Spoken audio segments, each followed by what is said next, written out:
देवा शपथ खरं सांगेल, बोला दाजीबा, ते धडक सासर झालं आहे या मराठी चित्रपटांची निर्मिती. दुपारच्या मोहराचे मनमोहरी चित्रण प्रस्तुत ललित लेखकांनी व्यक्त केले आहे. प्रस्तुत पाठ मनात आलं म्हणून या पुस्तकातून घेतला आहे. ललित लेख म्हणजे एखाद्या विषयाची तांत्रिक माहिती न देता भावनिक आकांडी रंगवून दाखवणे याला ललित लेख म्हणतात. उदाहरणार्थ आपण सहलीला गेलो तर सहलीला आपण कोणत्या वाहनाने गेलो, कुठे राहिलो त्याची माहिती आपण तांत्रिक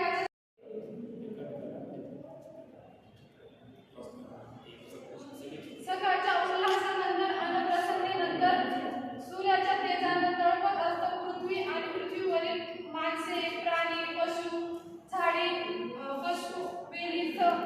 सूर्य दिवसाच्या मध्यान्हावर आलेला असतो आणि सुरू होतो या विश्वाची व जगाची दुपार.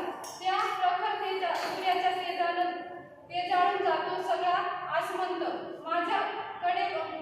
माझ्याकडे डोळे वटारून पाहिले तर डोळे जाळून टाकील असं त्या सूर्याचं रुद्ररूप. सूर्य नारायणाकडे न बघताही दिसतं दुपारीच. आपल्या कर्तृत्वानं त्यानं टिकवून टाकले असतं पृथ्वीला इतकं की त्याच्याकडे पाहण्याची हिंमत सुद्धा होत नाही.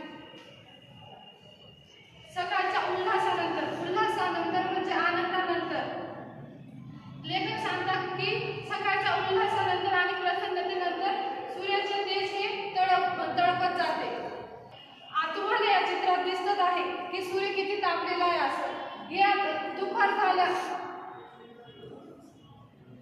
झाल्यानंतर सूर्याचे तेज वाढत जाते. सूर्याचे तेज वाढत गेल्यामुळे आपल्याला बाहेर जावंसं वाटत नाही. चटके खूप प्रमाणात लागतात म्हणून.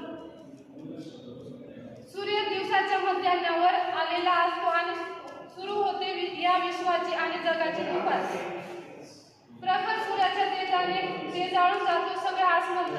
लेखक सांगतात की सूर्याचे तेज वाढत जाते. सूर्याचे तेज वाढल्यामुळे म्हणजे सूर्य मध्यान्हावर येतो. मध्यान्ह म्हणजे दुपार. आपल्या दिवसाचे 3 प्रहर पडतात. एक